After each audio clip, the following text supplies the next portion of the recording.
Happy weekend, you people!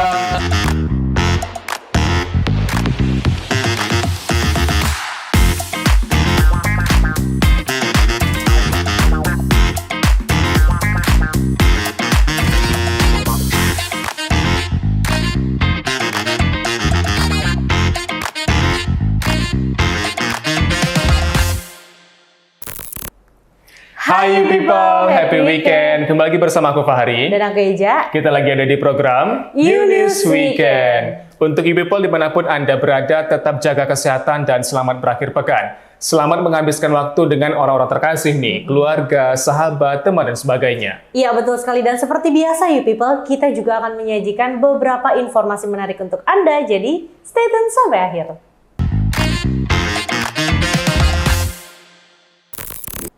Informasi pertama you people, kapal Angkatan Laut Pintar Mandiri 1 Lantamal 4 membawa siswa-siswi sekolah menengah pertama mengikuti pembelajaran sambil berlayar di perairan Batam. Iya betul sekali, nah program ini untuk memberikan wawasan kemaritiman kepada para siswa nih.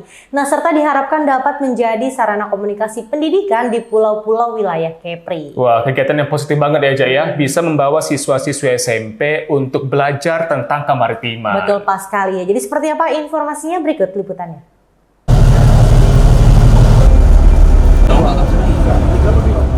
Inilah kapal Pintar Mandiri 1 Lantamal 4 yang membawa siswa-siswi SMP yang berlayar di perairan Batam, Kepulauan Riau.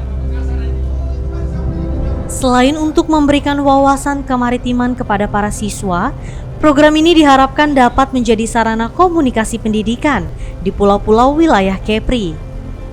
Asisten Potensi Maritim dan Lantamal 4 Kolonel Laut Muhammad Iksan mengatakan, kapal Pintar Mandiri 1 Lantamal 4 ini hanya ada 3 unit di Indonesia. Dengan adanya program ini, ia berharap ada dukungan dari dinas terkait untuk bersama-sama bersinergi dalam program pendidikan melalui perpustakaan berjalan. Kapal Pintar Mandiri 1 Lantamal 4 ini juga dilengkapi dengan alat peraga dan perangkat informasi teknologi yang terkoneksi dengan jaringan internet. Kapal Pintar Lantamal 4 merupakan bentuk kepedulian Lantamal 4 terhadap pendidikan di lingkungan wilayah Kepulauan Riau. Juga merupakan program pemerintah untuk menjadikan Indonesia pintar. Kapal Pintar Lantamal 4 merupakan kapal multifungsi, yaitu berisi perpustakaan bergerak dan sarana-prasarana internet. Sementara itu, Kepala Bidang Guru dan Kependidikan Disdik Kota Batam Muhammad Jupri mengapresiasi program Lantamal 4 tersebut.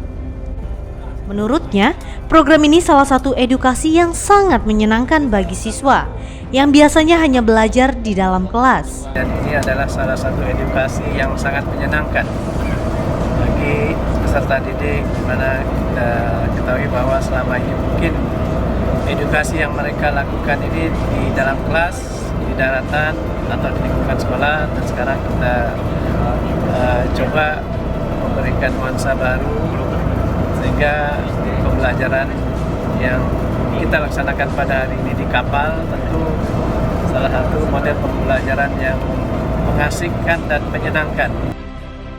Dari Batam, Kepulauan Riau, Muhammad Hairudin, UTV mengabarkan. Oke people, berita selanjutnya ini sempat menghebohkan dunia maya ya, yang mana Muhammad Fajri atau pria obesitas dengan bobot 300 kg nih dievakuasi dari dalam rumahnya di kawasan Pedurenan, Kota Tangerang. Iya, untuk mengevakuasi pria 27 tahun ini, petugas damkar harus menjebol pintu rumah dan mengangkatnya dengan menggunakan mobil forklift untuk selanjutnya dibawa ke RSUD Kota Tangerang. Jadi seperti apa evakuasi pria berbobot 300 kg? Berikut liputannya. Muhammad Fajri, pria obesitas dengan bobot 300 kg ini telah mengalami obesitas sejak berumur 11 tahun. Akibat kelebihan berat badan itu, Fajri sejak 8 bulan lalu tidak mampu berdiri sendiri, sehingga hanya bisa terbaring di kamar. Untuk mengevakuasi Fajri dari dalam kamarnya, petugas dari BPBD Tangerang harus merobohkan tembok kamar untuk mengeluarkan tubuh pria 27 tahun itu. Setelah berhasil mengeluarkan tubuhnya dari dalam kamar, petugas kembali berjibaku memindahkan tubuh Fajri menggunakan forklift menuju ke mobil bak terbuka. Dalam proses evakuasi itu, petugas harus berjibaku hingga hampir 2 jam.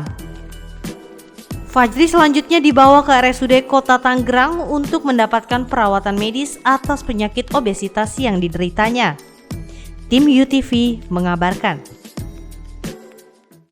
Informasi selanjutnya, you people, kebakaran hutan yang terjadi di Kanada berdampak buruk pada kualitas udara di kota New York. Bahkan langit New York berubah menjadi warna oranye. Iya betul sekali. Nah, akibat kebakaran hutan yang terjadi di 500 titik itu, membuat New York menduduki daftar kota dengan populasi udara terburuk di dunia. Jadi seperti apa informasi di sana? Ini dia liputannya. Kebakaran hutan yang terjadi di Kanada membuat sejumlah wilayah termasuk New York terkena dampak. Akibatnya langit New York, Amerika Serikat berubah menjadi oranye. Tak hanya itu, New York juga menduduki peringkat pertama dengan kualitas udara terburuk di dunia. Pemerintah setempat juga mengimbau warganya untuk membatasi aktivitas di luar rumah serta menggunakan masker. Sementara siswa yang bersekolah terpaksa beristirahat di dalam ruangan. Selain itu, berbagai event besar termasuk pertandingan olahraga harus ditunda akibat kualitas udara yang berbahaya. Kebakaran hutan di Kanada ini terjadi di beberapa titik, salah satunya di Provinsi Quebec. Lebih dari 150 kebakaran aktif. Selain itu, kebakaran hutan ini juga melanda Alberta, Kanada, yang mengakibatkan hampir 24.000 warga harus dievakuasi. Tim UTV mengabarkan. Biasanya warga menginginkan agar daerahnya tersedia jaringan internet untuk mempermudah akses informasi. Namun berbeda dengan suku Baduy di Desa Kanekes, Kabupaten Lebak, Banten.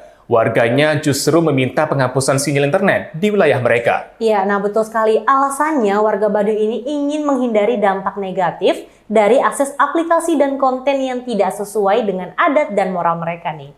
Jadi seperti apa informasi di sana? Berikut liputannya. Pemimpin lembaga adat Baduy di Desa Kanekes, Kecamatan Lewi Damar, Kabupaten Lebak, Provinsi Banten, meminta penghapusan sinyal internet di wilayah mereka.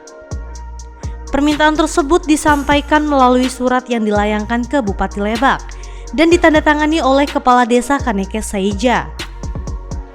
Warga Baduy meminta permohonan penghapusan sinyal internet atau mengalihkan pemancar sinyal agar tidak diarahkan ke wilayah Tanah Ulayat Baduy dari berbagai arah, sehingga Tanah Ulayat Baduy menjadi wilayah yang bersih dari sinyal internet.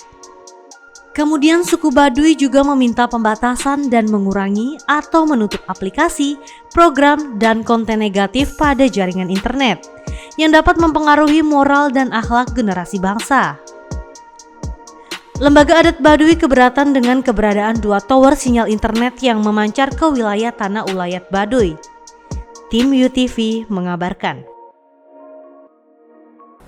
Informasi tadi sekaligus mengakhiri Unis Weekend edisi kali ini. Saksikan Unis Weekend edisi selanjutnya setiap hari Sabtu pukul 12 waktu Indonesia Barat di YouTube Official UTV. Ya, dan untuk you people tetap jaga kesehatan dimanapun kalian berada dan selamat berakhir pekan. Salam sehat, sampai jumpa. Bye. Happy weekend, you people.